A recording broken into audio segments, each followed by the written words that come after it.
Hello everyone and welcome back once again to the Flytek. If you watched the previous video of our departure out of Mexico City, I really hope you enjoyed that video. And now we are headed towards the initial waypoint of our arrival into Toncontin International Airport. So yeah, I've already started the descent towards our initial altitude of 7,000 feet. And the aircraft is now gradually descending towards that altitude, so this seems like a good time to start doing our checklist and also the approach and arrival briefing. So let me just show you the charts for this arrival. So as you can see, we are still flying above some other airspace other than the airspace of Honduras. And as for the arrival, it's quite simple. We just fly from Vitan to the Toncontin VOR. At Vitan we need to be above 10,000 feet, which will take into account, and at the Toncontin VOR we need to be above 8,000 feet. Transition level is flight level 200. I've programmed that into the FMC already. Then to the approach, this is the approach that we are going to fly, which is the RNAV for runway 02.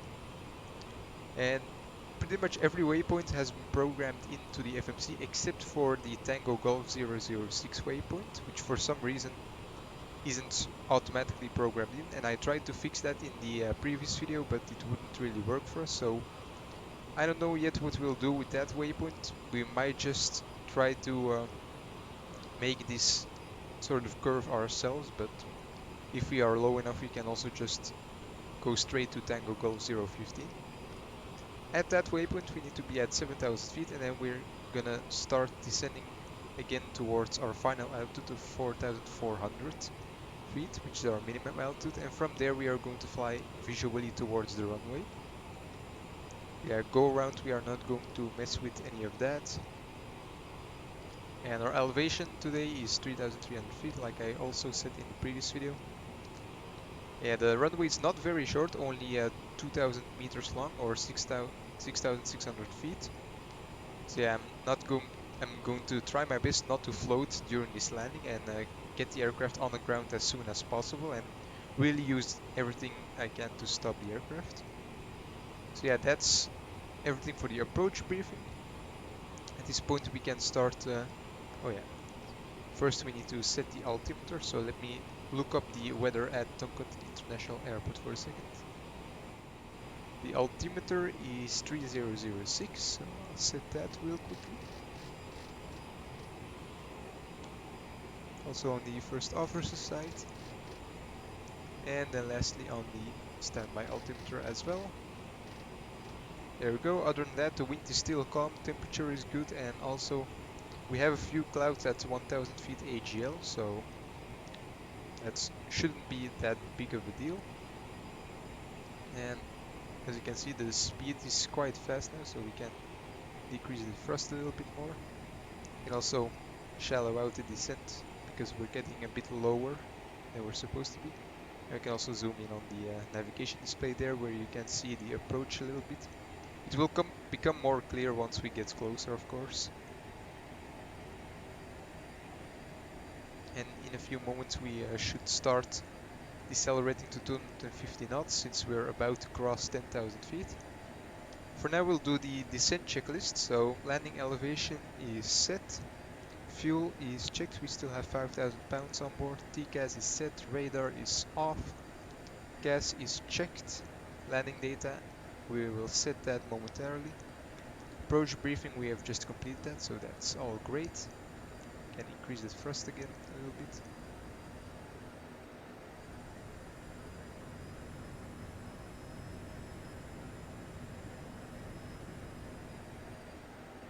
That's really something they haven't really fixed on this aircraft yet. The throttles are a bit weird. See, they're not moving, but yet the throttle is, the N1 percentage is moving by itself. So it's kind of annoying, but hopefully they'll fix that in a future update. I think I might just check if this aircraft has another update after this flight, because it does have some bugs that are quite difficult to work around, like the EVB doesn't work properly now since the latest update, and also the throttles are getting a little bit irritating sometimes, so yeah.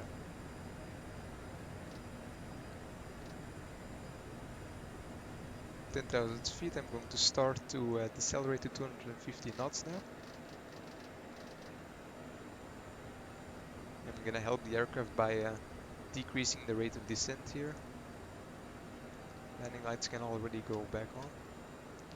Fasten seatbelt sign is back on as well, so the passengers are now seated again.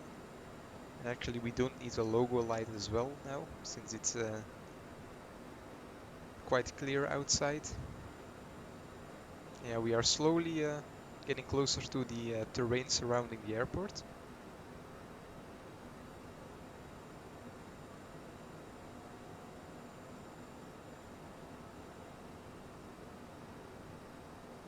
And decrease the descent rate even further now.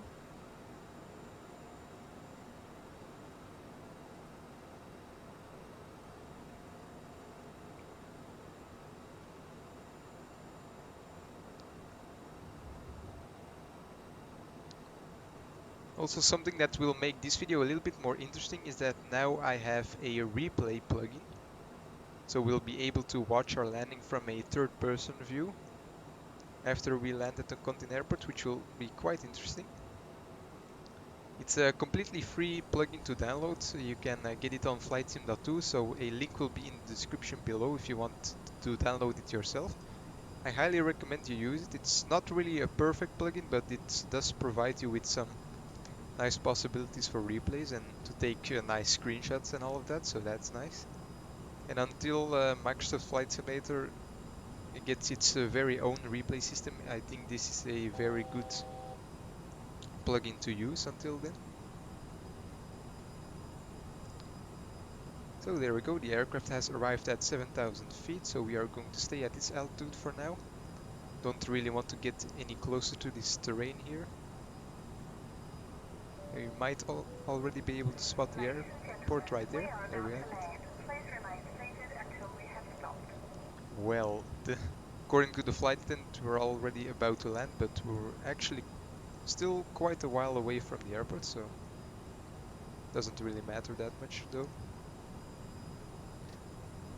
Can zoom in again on the navigation display there.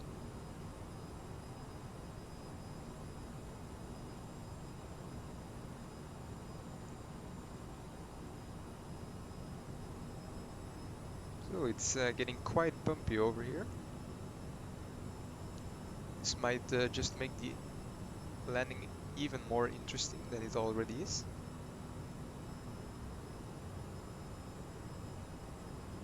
Keep an eye on the airspeed there. Don't want to go too much above 250 knots. There we have the airport, nice and clear there. Shouldn't have any problems with clouds during this landing, hopefully. At this point I'm already going to set the next altitude, which is 4,400 feet.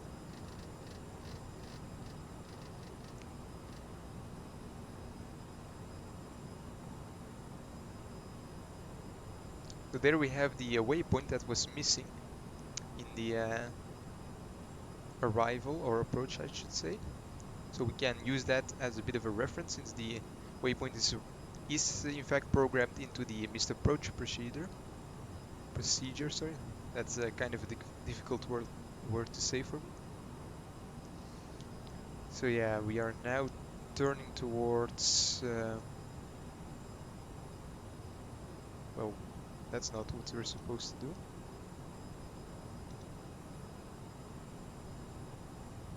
I think I'm going to select heading mode here for a second, because the aircraft is doing all sorts of things that it's not supposed to do, it seems.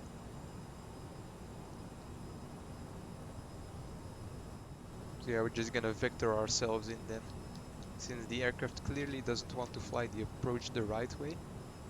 Also don't really need the missed approach procedure on the navigation display. So yeah, we're just gonna fly like this then. Can also already turn back towards Tango Golf 014 then. Once we get a little bit closer, we'll start descending again towards our final altitude. And for this approach I also want to be configured for landing quite early, earlier than usual at least. So we'll start decelerating quite fast then, and start extending the flaps as well. So there we go, we'll just go direct to Tango 014, and we can start the descent again now.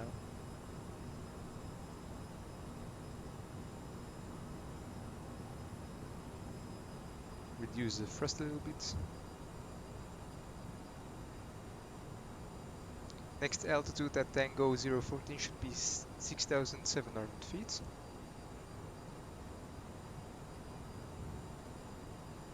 We'll shallow out the descent a little bit because we're already below that. And I'm already going to start decelerating the aircraft now.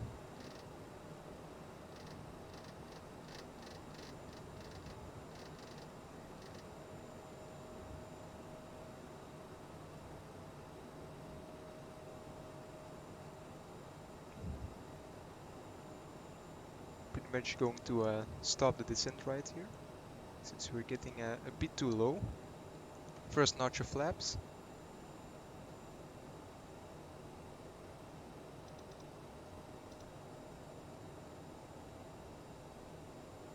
Seems like we need to help the aircraft out a little bit here. So flaps 8. Going to set the speed to the VREF here. So next notch of flaps, we're not waiting around for anything. Thrust reversers can be armed again, and everything else can stay where it's at.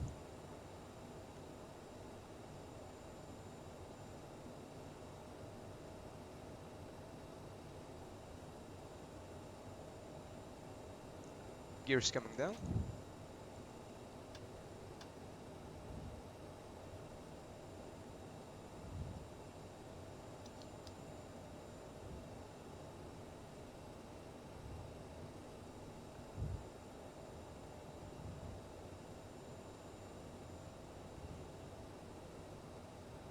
And then the final notch of flaps.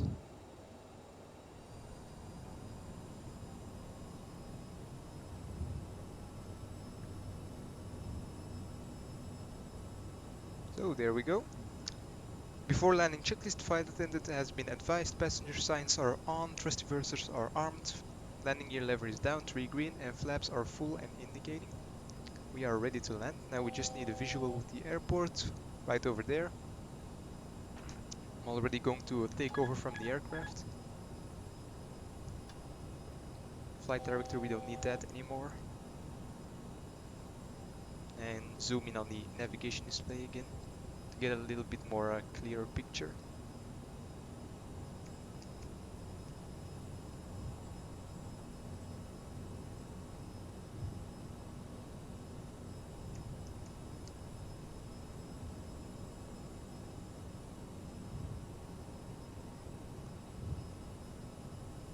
Here we have the runway. In a few moments where we are going to start our final turn towards the runway.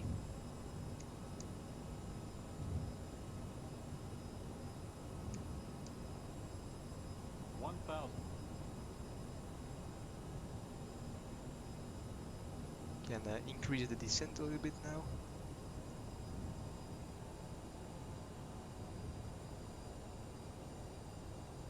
And we'll start the turn right now.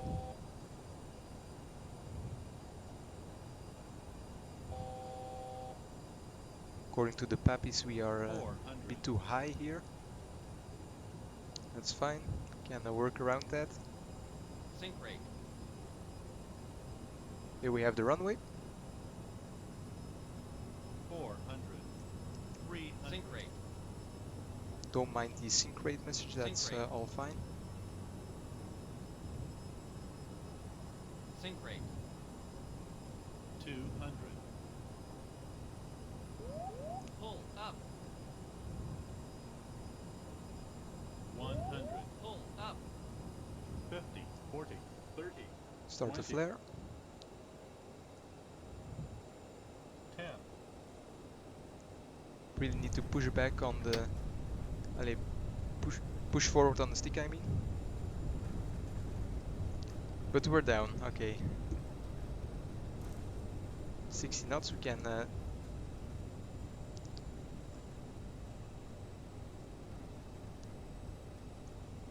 thrust reversers can be stowed again. That was the word I was looking for. Yeah, that bug hasn't been fixed either, so yeah. Really hope the next update will bring some more fixes. But yeah, here we are, guys, at Toncontin International Airport. Glad we didn't end up in the bushes next to the runway there. Now we'll start taxiing towards the gates, and we can also start cleaning up the aircraft a little bit here. So this is already also default scenery, by the way, so you don't need to download anything for this airport. It's completely default. That's very nice. But yeah, I really need to push down on the stick there during the flare, because it really wanted to go up there.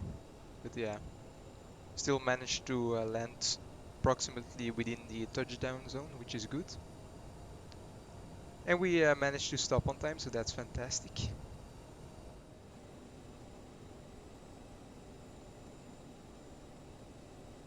And we have a nice marshal there that's gonna guide us in.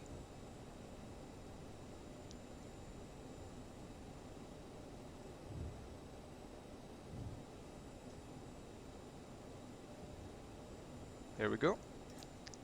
Parking brake is set. And let me start the APU up again.